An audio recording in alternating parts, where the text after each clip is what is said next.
Welcome back to the channel, lads and ladies. Welcome to another My Wife is Sleeping on the Couch right behind me recording session. And as we return once again to Mountain Blade 2 Bannerlord, sorry, I almost said Warband, the game that nobody asked me to play, but it's just incredibly fun. I've been sinking a lot of time into this game for some reasons that I've shared between convenience and enjoyability. And now I just thought I would share a few of the moments that I've been having in this game. It still doesn't run perfectly on my PC, but it's still a fun slideshow. This is Big Dave, and we'll be switching over to another character later on.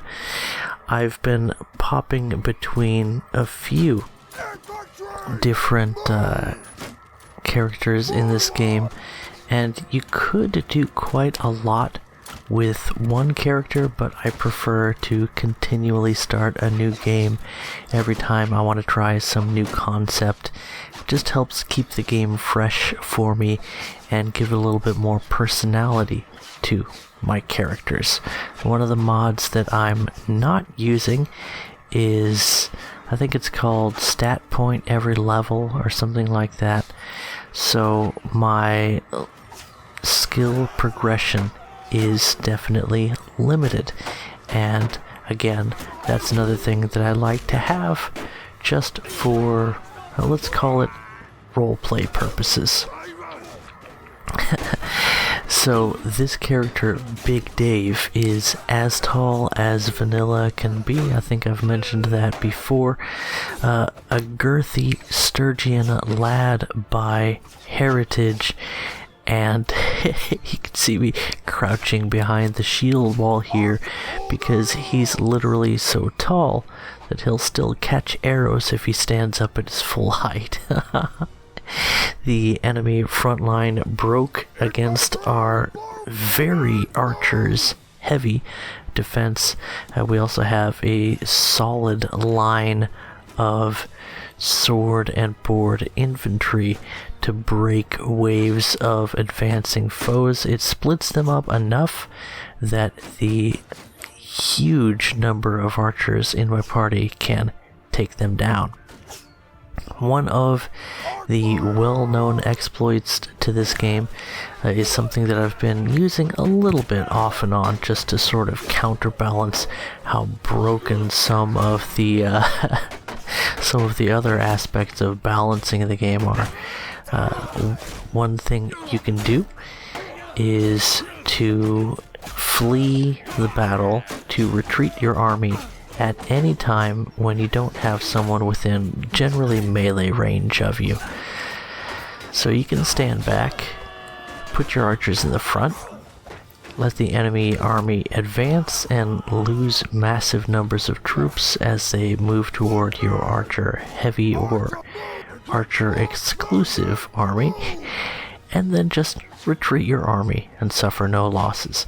That is likely going to change because Warband had a feature where I think you could retreat your army once at no cost, and then it would start costing you troops. So that's probably what's going to be implemented into the game at some point. Until that day, enjoy the memes.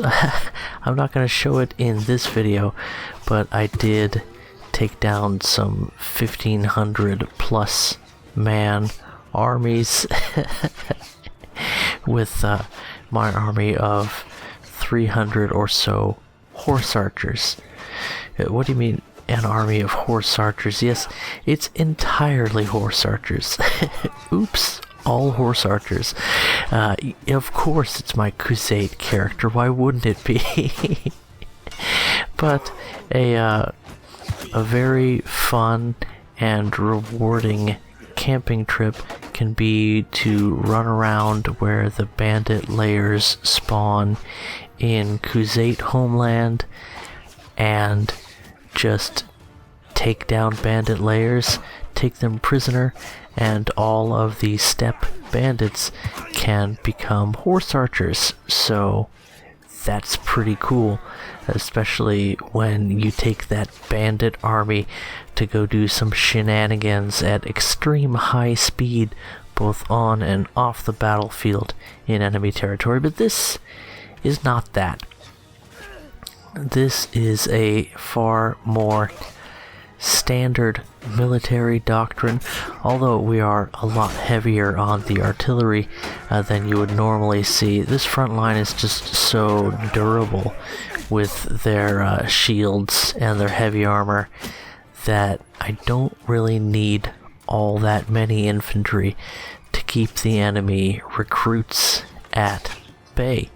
And that gives Big Dave an opportunity to swing his big stick or his big slicey sword around, and that's just fun, is what that is. In any event, I have been enjoying this game off and on when I get the chance. Life has been pretty crazy lately. My wife is due any day now with our third baby, little baby Joshie, a little boy, and the two girls have been keeping me very busy. Thankfully, we got Grandma over here now to help us out with things, and her help has been extremely appreciated. And I guess that catches us up with current events. I'm sort of slowing down my video schedule just to be able to relax a little bit as things get interesting around the home. And man, it's just so fun to face these armies of well, not too challenging enemy units. Yes, can we block? What's this guy want to do? The lag. The lag. We dance the dance of our people. And then, oh man, that thing is just so... I was going to say, let's use the phrase, that is an intimidating large stick with a sharp, scythy bit on the end.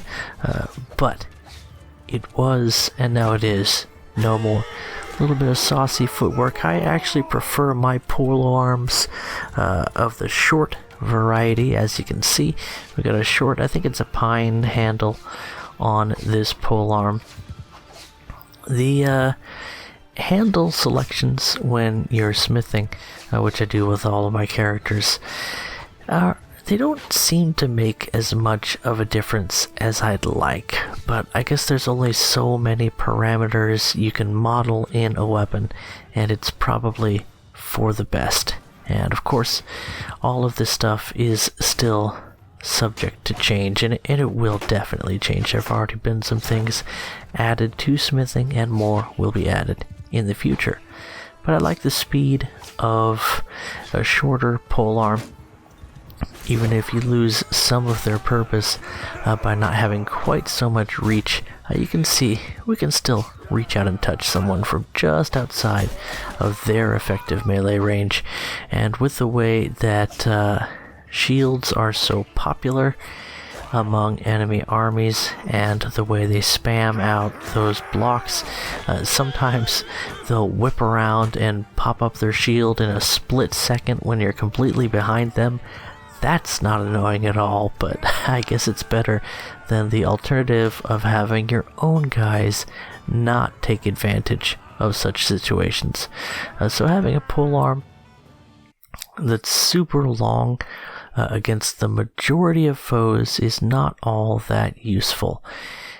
There are some references to shield breakthrough mechanics in at least one what's it called, a feat or a feature every 25 points in a skill that has not been implemented yet. So being able to blow through an enemy shield and at least deal some damage is probably going to be implemented. That'll give a big advantage to things like mounted troops and people that have big, long, swingy dangler things to smack the enemy with. It's sort of less than satisfying to have the potential of dealing 200 or 300 damage with an attack and just hear pluck and have it be completely negated. Even more hilarious when they parry your attack with like a light mace or something, and you're just thinking, what's that guy's wrist made out of? Anyway, welcome to the typical Crusade experience. High speed, high bow skill, and oops, all horse archers for our army. And this is an extremely capable military force, something of a pain to acquire, but that makes it even more satisfying once you get the band back together. And we're just having a good old time running around, taking down some high value targets before we zoom at extreme high speed into the fray just for fun. One of the things that are on display here, sorry, I'm very tired, is that you don't seem to take friendly fire from arrows from the AI, so that's nice. I appreciate that because I don't have the best of tactics, and it's always nice to see your front lines not getting shredded from behind by your own archers or idiots like me who enjoy running back and forth in the open area in front of my death line of death of horse archers. And we pretty much had this battle in the bag from the start, but it's always fun to just screw around and take some pot shots at the enemy and enjoy what a high horse riding skill and archery skill can net for you. In terms, you can see we're using a little bit longer stick here on the horse. You do lose a good amount of reach because of the fact that you're in that elevated position. But in terms of polearm skill, this character is actually very limited. I think we have the minimum 2 vigor score, and I don't think we have any focus points in polearm, maybe 1. So we're stuck with a very low score, but that's fine because you can still deal ridiculous amounts of damage with a good sharp stick.